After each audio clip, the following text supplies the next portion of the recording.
tu viens faire poudre dans mon oreille, pourquoi? Je ne sais pas, mais c'est là qu'on en est. Et puis tu mets photo d'un juge, tu mets photo d'un procureur. Hein? Quelqu'un a venu faire poudre dans mon oreille ici. Si tu sais que tu connais quelque chose, c'est que tu es prêt déjà à venir donner certains articles. Voilà ça, voilà ça, voilà ça, voilà ça. Venez faire poudre dans mon oreille. On va se laisser poudre de suite là. Oui, allô, fais qu'on t'écoute. Oui, bonjour, bonjour. Oui, bonjour. Voilà. Moi, je pense que Apouchou, il a pris son affaire avec Lionel PCS. Voilà. À la légère. Peut-être c'était dû à sa naïveté ou à sa niaiserie. Voilà. Ce qui est sur les deux se rejoignent. Moi, je pense que au début de cette affaire, voilà, vous savez qu'il y a eu, ils ont été arrêtés. Voilà, tout le monde le sait. Et quand ils ont été amenés à la MACA, et au bout d'un certain moment, on les a fait sortir. Ils n'ont pas été jugés, mais ils étaient sous contrôle judiciaire. C'est ça, c'est à partir de ce moment-là qu'Apouchou n'a pas mesuré, on va dire, la profondeur de la chose. C'est-à-dire que tu es sorti, mais l'enquête suit toujours son cours. On veut voir si tu vas reprendre, on va dire, les mêmes activités. Voilà. Et par la suite, on a vu que Apouchou, il manipulait toujours des grosses sommes d'argent, comme on vient de le voir dans le cas des dons, ce que vous appelez aide, il a aidé Fortuné. Mais quand vous allez en profondeur, ben, c'est la manipulation des fausses sommes d'argent. Du coup, le procureur, ils font le lien avec l'affaire Lionel PCS. Comme vous le savez, vous êtes en France comme moi. Quand vous avez des problèmes avec la justice, par exemple avec les enfants, hein, on vous interdit partout où vous trouvez en France ici d'approcher des enfants. Partout où vous trouvez. Et Apouchou, lui, il n'a pas pris, je pense qu'il n'a pas saisi la profondeur de cette affaire-là. Lui, il croit qu'il suffit d'aider quelqu'un, il peut recevoir des millions de ceci, bon, l'argent n'appartient pas, vous voyez, j'aide les Ivoiriens. Non, c'est pas cela. Déjà, ta moralité a été entachée.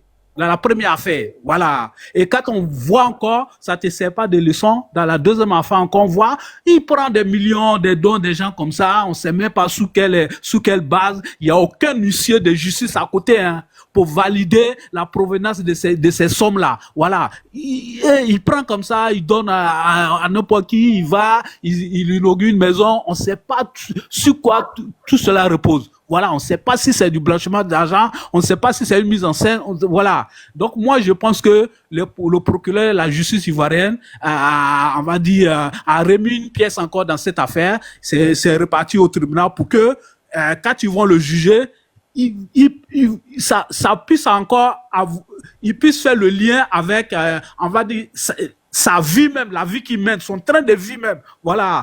Quand vous voyez son train de vie, par exemple, d'aucuns vont dire, nous, on est jaloux, voilà. Mais c'est pas de ça qu'il s'agit. C'est pas de la jalousie. Moi, j'ai dit à tout le monde, montrez-moi une entreprise de Apouchou qui produit des ressources nécessaires, qui peut lui assurer son train de vie. Montrez-moi une seule.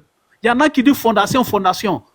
Vous savez ce que, entrer dans la fondation, il y a que des chaises. Il y a que des chaises Malaga.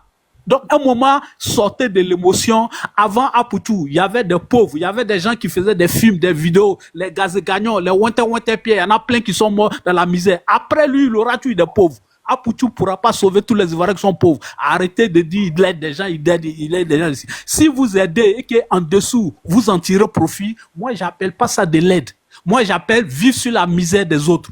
Ça, c'est vivre sur la misère. C'est-à-dire au travers des dons, par exemple, ben, en dessous, ben, je prends 1 million, je paie ma maison, je mets du gazon dans ma voiture. Non. Moi, ça là, moi, j'appelle pas ça de l'aide. Dans ce cas-là, laissez les gens en paix. Mais si je fais le parallèle, donc, les dons qu'on donne dans Miss Côte d'Ivoire, par exemple, là, ben, les organisateurs, au moment, ben, ils peuvent prendre aussi. Faut pas m'envoyer dans Miss. Tu n'as pas vu qu'il y a un poteau collant ici, hein. Tu n'as pas vu qu'il y a mis soutien ici, mais tu n'as pas vu. Faut pas m'envoyer dans Miss, hein. Tu restes sur le sujet de Apouchou là, c'est là-bas, faut pas m'envoyer dans Miss, hein. Oui, non, mais. Je n'ai pas photo collant, je t'envoie pas. Tu n'as pas vu couronne sur ma tête, hein. Faut pas m'envoyer dans Miss, hein. On reste ici, hein.